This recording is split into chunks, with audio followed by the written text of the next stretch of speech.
Welcome back for this second session.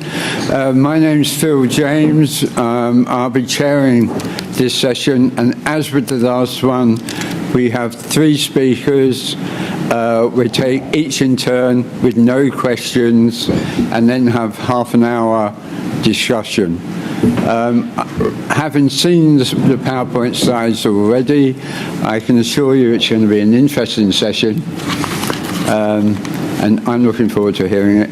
It will be something of a journey for me because I do not speak French, and two of the speakers are in French, so hopefully I end up knowing what the content has been. Okay, over to Melanie. Alors bonjour, je vais ajuster, tout le monde m'entend bien? Je suis ici donc pour vous parler de marge de manœuvre liée à la conciliation travail-famille en contexte d'horaire atypique. Je tiens à remercier le comité organisateur pour l'invitation.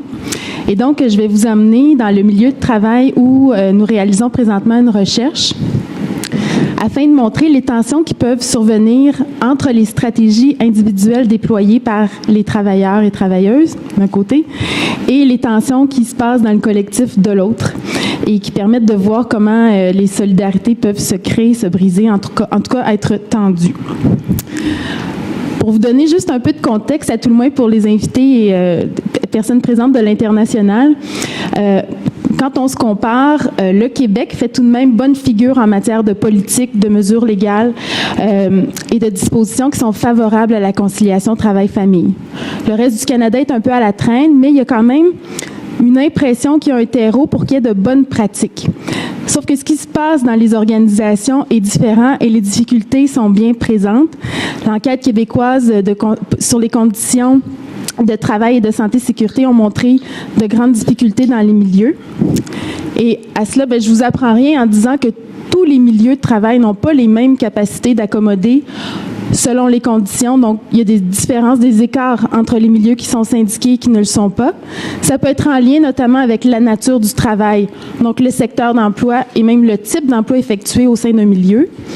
Mais il y a aussi les dynamiques relationnelles qui sont présentes par rapport en lien avec les rapports entre les hommes et les femmes au niveau de l'âge, des origines culturelles, mais aussi de normes sociales qui sont présentes avec un idéal type d'un travailleur disponible et flexible. Et donc, quand on parle de disponibilité et d'accès à des mesures formelles, ça devient très intéressant de voir comment ça se concrétise et quelles sont les pratiques réelles dans les milieux de travail.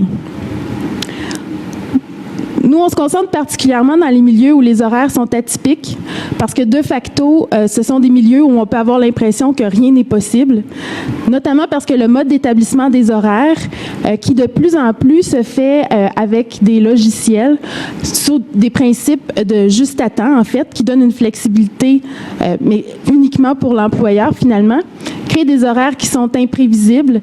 Dans le commerce de détail, on voit des gens qui reçoivent leur horaire jusqu'à 48 heures uniquement à l'avance. On peut imaginer les défis de conciliation que ça pose, mais également une variabilité au niveau du revenu.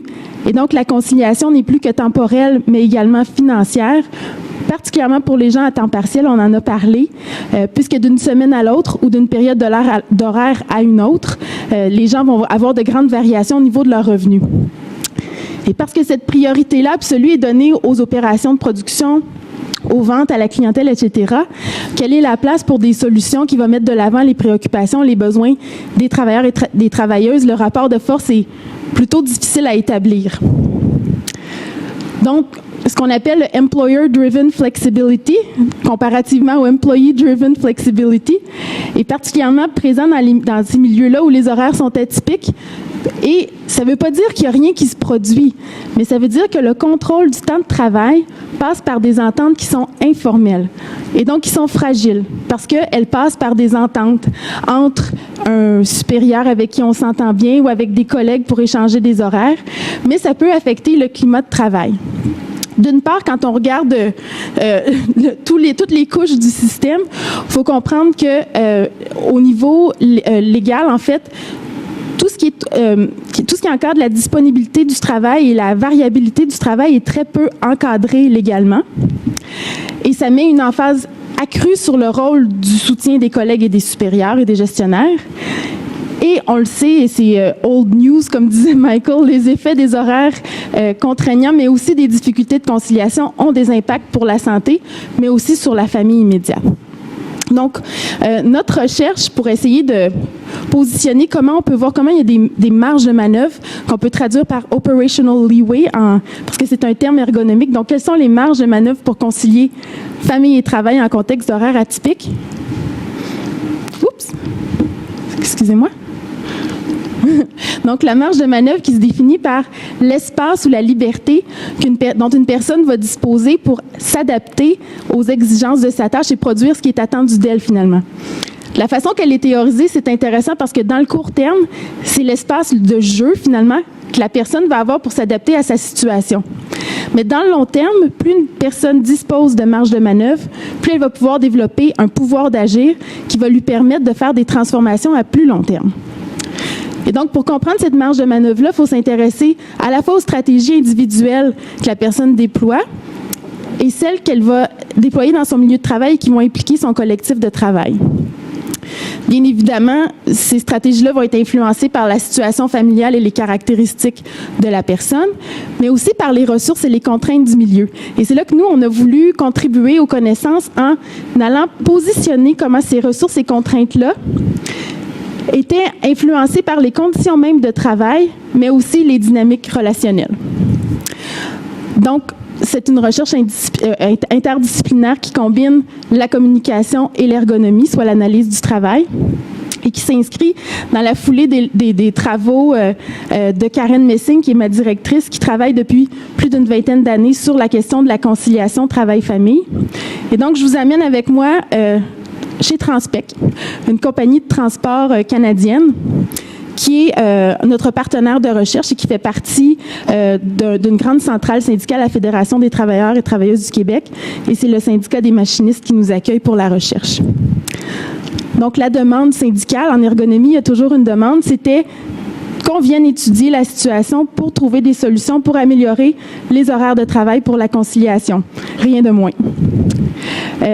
La recherche s'est positionnée dans le département de nettoyage et on a reçu un appui incroyable de l'employeur pour avoir un accès important, là, finalement, à toutes les facilités pour pouvoir observer le travail, faire la démarche ergonomique.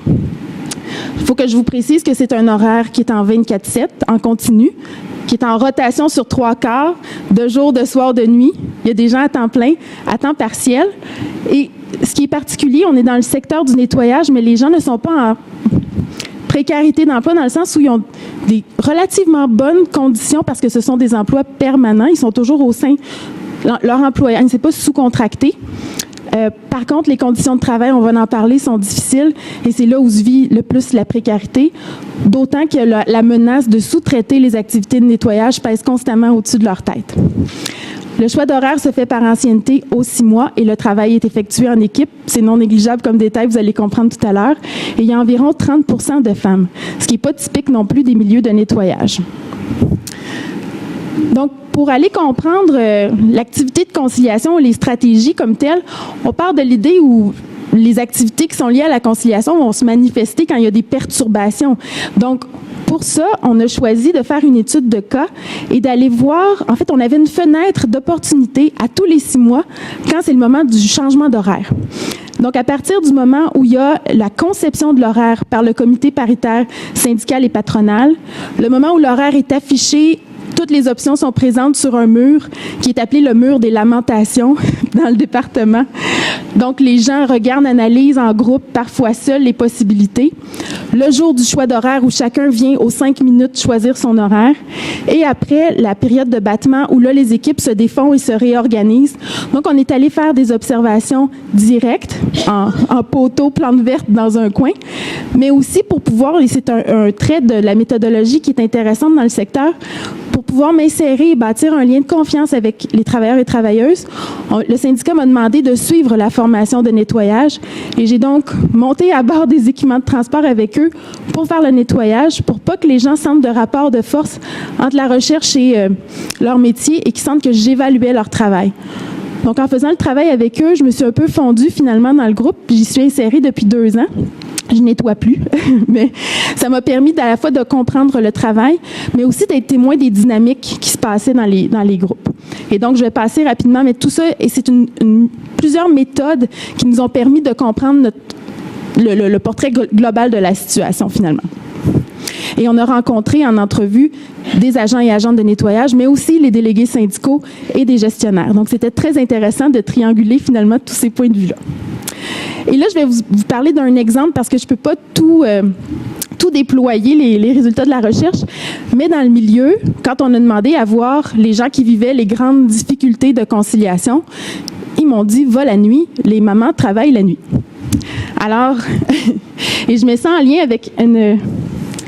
Oh, je m'excuse les traducteurs. Alors, cette agente de nettoyage-là ici qui nous explique qu'elle le sait que la nuit, ce n'est pas bon pour sa santé, mais qu'elle a beau étudier les autres possibilités, il n'y a rien qui fonctionne pour elle. Donc, quand on a un témoignage comme ça, c'est un choix affirmé. Donc, on comprend une petite marge de manœuvre pour concilier, mais quand même une stratégie qui l'aide. Et ce qui est important, donc, ce qu'on a fait, c'est de reconstruire l'histoire derrière cette stratégie-là. Donc, dans le court terme, elle semble avoir une petite marge de manœuvre, mais comprenons les autres facteurs qui influencent. Et c'est là qu'on voit les tensions entre les stratégies individuelles et le collectif. Donc, d'un côté, on a cette maman, et je vous parle de celle-là, mais il y en avait 5 autres, dont 3 monoparentales, chacune avec leur histoire, avec leurs défis, qui est maman d'un enfant avec des besoins spéciaux, qui a choisi le quart de nuit parce que c'est celui qui mobilise le moins son soutien de garde à l'extérieur. Son enfant dort quand elle travaille, donc c'est moins difficile pour les personnes qui l'aident pour le garder. Mais aussi, de jour, comme son enfant a besoin de voir des spécialistes pour l'école, dans le médical, elle coupe ses heures de travail et elle peut l'accompagner aussi à ses rendez-vous.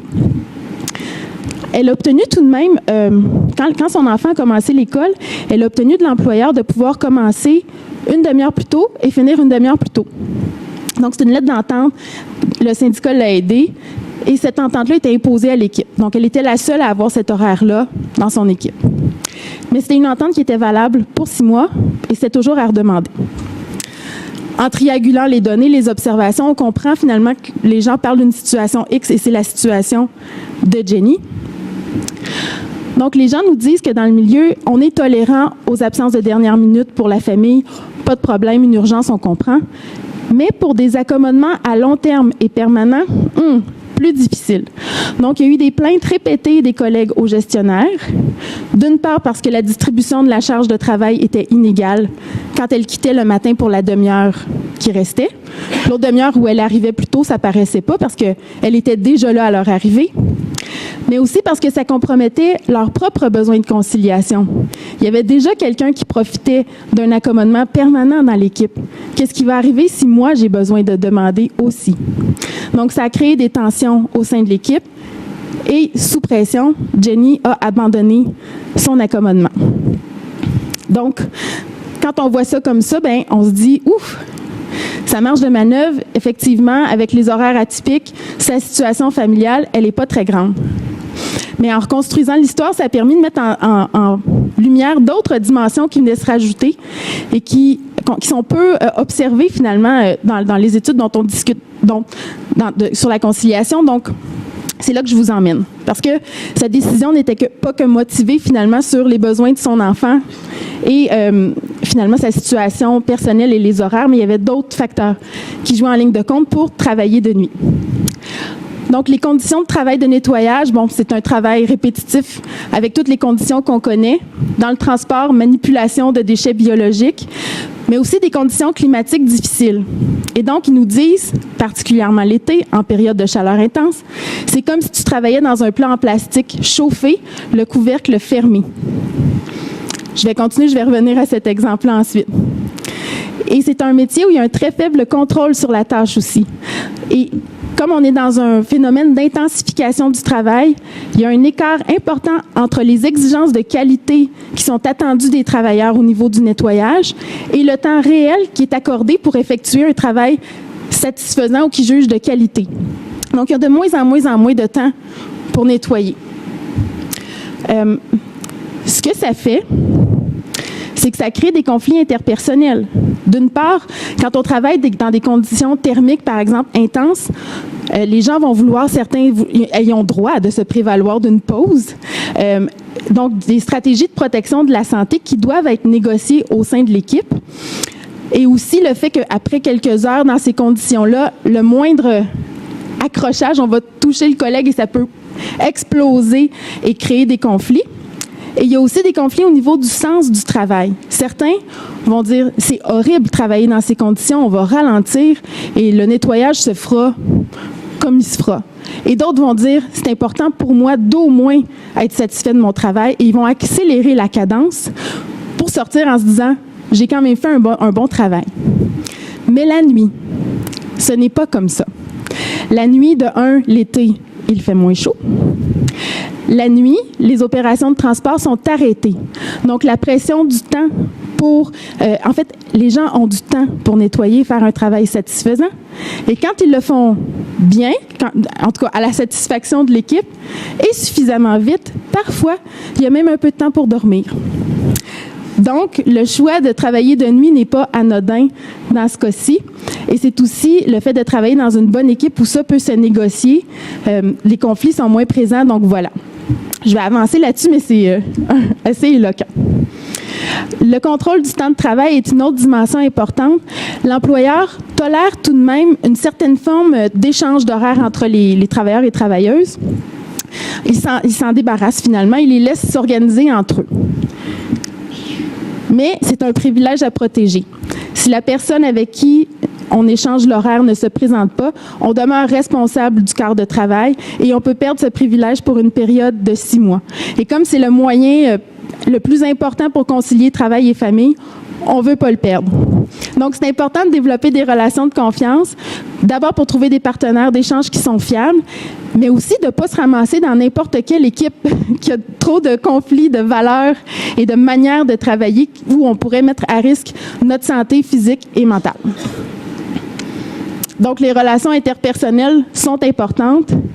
Je vais passer rapidement, mais c'est des citations qui expliquent comment, dans une équipe où ça va bien, on bénéficie d'un réseau de soutien émotif important, mais aussi quand on a des bonnes relations avec les collègues, on a accès à des informations qui nous aident à concilier travail-famille pour trouver des partenaires d'échange, mais aussi comprendre comment ça se passe dans le milieu. Et donc, on ne veut pas être exclu de ce réseau-là non plus. Donc, Jenny, quand elle disait pourquoi elle avait abandonné son accommodement, elle disait, c'est certain que dans ma face, ils ne diront rien, mais dans mon dos, par exemple. Donc, avant que la grogne devienne trop importante et qu'elle se retrouve exclue du collectif, elle a préféré reporter dans son hors-travail les stratégies qu'elle déployait. Et ça met en lien l'idée du traitement du cas par cas des demandes de conciliation travail-famille qui a des impacts parce qu'on accommode le temps, mais pas le travail. Et ça crée un rapport de donnant-donnant parce qu'on doit constamment développer des relations harmonieuses pour espérer avoir en retour quand on demande quelque chose. Et l'absence de politique claire ou quand il y a un manque de clarté sur l'application des mesures, là, ça crée une suspicion des collègues, on se surveille et ça affecte le climat de travail. Et quand les ressources sont limitées, c'est lesquelles demandes qu'on priorise.